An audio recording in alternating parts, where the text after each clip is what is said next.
આજની આ અમારી રેલી આ પશ્ચિમ બંગાળમાં અઠવાડિયા પહેલાં જે આરજીકર મેડિકલ કોલેજમાં જે ઘટના બની છોકરી સાથે રેપ અને મર્ડરનો કેસ જે બન્યો એના માટે જે જવાબદાર વ્યક્તિઓ હતા એને પકડવાની બદલે ત્યાંની લોકલ ગવર્મેન્ટે એને બચાવવાનો જે પ્રયત્ન કર્યો, એના ફેમિલી મેમ્બર્સને ગેરમાર્ગે દોર્યા કે આ સુસાઇડ કર્યું છે, પેલું કર્યું છે.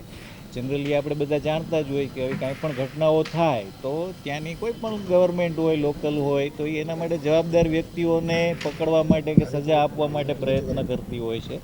જ્યારે આ કિસ્સામાં એનાથી બધું ઉલટું જ બન્યું છે કે ભાઈ જવાબદારોને પકડવા કે સજા માટે સાબિત કરવાને બદલે એ લોકોને પ્રોટેક્શન માટેની એના પ્રયત્નો હતા. તો એને કારણે જે આખો એક અઠવાડિયું વીતી ગયું તેમ છતાંય હજી અમુક જવાબદાર વ્યક્તિઓ હજી પકડાણા નથી. એક જ વ્યક્તિની ધરપકડ થઈ છે.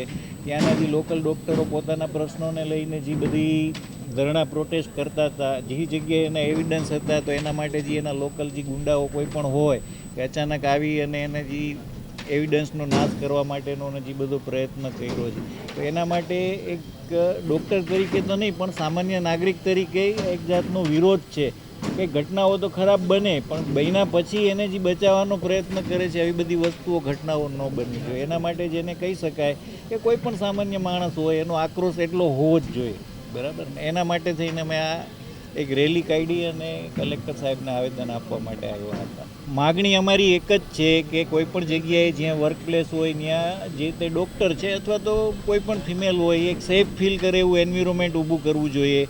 અને કોઈ પણ જગ્યાએ આવી ઘટનાઓ બને તો એને ત્વરિત ન્યાય મળે એના માટે ગવર્મેન્ટે પ્રયત્ન કરવો જોઈએ, નહીં કે એ લોકલ જવાબદાર માણસોને બચાવવા માટેનો પ્રયત્ન કરવો જોઈએ. અને આવા જવાબદાર વ્યક્તિઓ જે બચાવવાનો પ્રયત્ન કરે છે એવા લોકોને પણ કડકમાં કડક સજા થવી જોઈએ, એવા રૂલ્સ કે કાયદાઓ બનાવવા જોઈએ.